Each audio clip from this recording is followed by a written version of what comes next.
How's it guys? Today we're going to talk about the Scalpel 2021. It's a new bike that just launched. I was lucky enough to test it on launch day. I had an orange one for a limited time, only 20 minutes, so I couldn't really give an in-depth review of how it rides. And living with the bike, you got to live with the bike for 10 days to 2 weeks just to, feel the characteristic of a bike. So on my way to Jongershoek here, this is the second ride on the Cannondale Scalpel 2021. I do have the Scalpel 3 underneath me now. So let's run through the build. Running down to the drivetrain, you've got the Cannondale 1 crank, an SI system which runs through. You could put a stages unit on there, it actually works really well. XT rear derailleur with the clutch system. Clutch was off now, so let's put him on. We're going downhill. Actually that is on, so it was on. Get used to that. 12-speed rear cassette. The brakes, normal dual rotors. That's also a new boost rear hub, so your old Cannondale wheels will have to get rebuilt over that. Okay, to the hoops, we've got Stan's Crest hoops, quite narrow. I would say your first upgrade to this bike would be a nice set of carbon rims. Personally, I use the South rim, which is nice and wide. Then I run a 2.25 at a lower pressure, what I've got these guys on at the moment. The lefty Occo is a great fork, or let's say suspension. You can't say it's a fork. One arm. That's tested and proven to be great. They do come standard now with a single volume spacer in, where the previous ones didn't. Moving over to the saddle, we've got a Pro logo saddle here. It's a short power one. I see they've added little grips here. It's quite nice. With the power saddle, a little bit of advice. Normally you have your saddle level, tilt it slightly. Okay, I haven't played with the height here and the stack. I've left that all standard, being this a test bike. The suspension at the back is a Fox Float DPS Performance. The Kashima is really nice, it looks bling, but I mean, I've been running one of those for a year now on my personal bike, and it's been flawless. I've got XT pedals which don't come with the bike.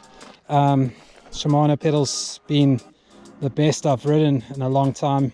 I can't say the lockdown's been friendly to the engine. I'm sweating like a pig here, and yeah, just look at this place. This is where you want to test bikes. Okay, so let's do a little experiment with the drivetrain now, which is the SLX shift, 12 speed at the back. So I'm under gear for this corner now. I'm going to shift on torque. I'm not going to slack off at all. Okay, really tight, losing gear, shifted fine. Not the best way to shift under torque, but the shifting on the Shimano SLX is actually quite good. Everyone will say, yeah, the bike didn't come out with the XT. Honestly, it's one of those things, it's all about looks and weight, but that XT is sexy. Porcupine quill. Okay guys, Scalpel 2021, let's go. So this bike, had it for a couple rides now. The spec on this one is alright. It's got huge potential, so I mean, super stable through like rocks, like little drops like this. It just holds the line on the standard suspension settings. Check here, just holding it, so nice. But again, like here, I wouldn't mind a dropper post. So first upgrade would probably be a dropper post, and then a set of carbon wheels. But this lefty Occo just soaks up the rocks, and the performance shock at the back is amazing. So yeah, this bike is fast, it's proven, it's a lot more stable than the old one. Watch out, drop, so nice. Using all the trail, and I don't feel like I'm out of control at all. The big ruts, move back around, that one slowly. Yeah. So conclusion on this bike with this jump, super stable, just soaks it all up. But with that nice suspension, it is a climbing bike as well, where if you look at an enduro bike with this downhill ability, normally you sacrifice the climbing. So wide here, there's another dropper post corner, all the weight on the back. So if I had to give this, I'm not going to give it stars, I'm going to give it shots, suspensions.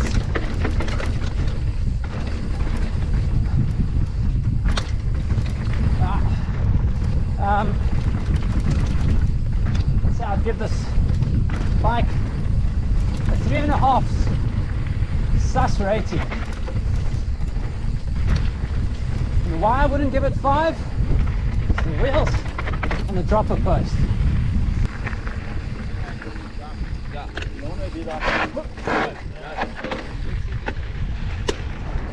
I rode this bike, as you saw now, a nice sunny day. I rode it, I loved it. It was in Jonkershoek, I rode down Salkie, I rode down Fire Hut, Red Phoenix. I was alright. And then I got this idea. I had a Scalpel for I sold it about 4 months ago. So I've still got the carbon south wheels lying here at home. They're all rigged up, ready to go. So I put them on this bike just to see how the carbon wheel upgrade would change the ride. Oh boy, did it unlock speed. I mean, speed and control. Control is the main one. Oh, super loose. The internal width of the south wheel is 28 millimeters. So that gives a full-on different characteristic to the ride.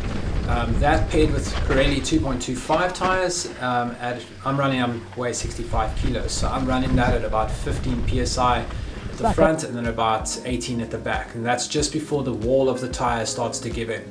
So really low pressures, tubeless, of course. And yeah, this ride I did yesterday down Armageddon, which it rained the night before, there was rocks everywhere.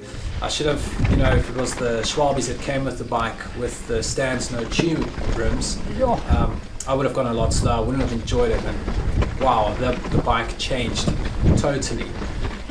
So yeah, if you're gonna get this bike, save some money, just further down the line, possibly get the hologram wheels that come from Cannondale. Your local dealer where you're buying the bike from will stock hologram wheels. But yeah, I mean, the bike in general is a great bike, straight out the box. Reliable parts. The Occo in front is proven, it's a great fork.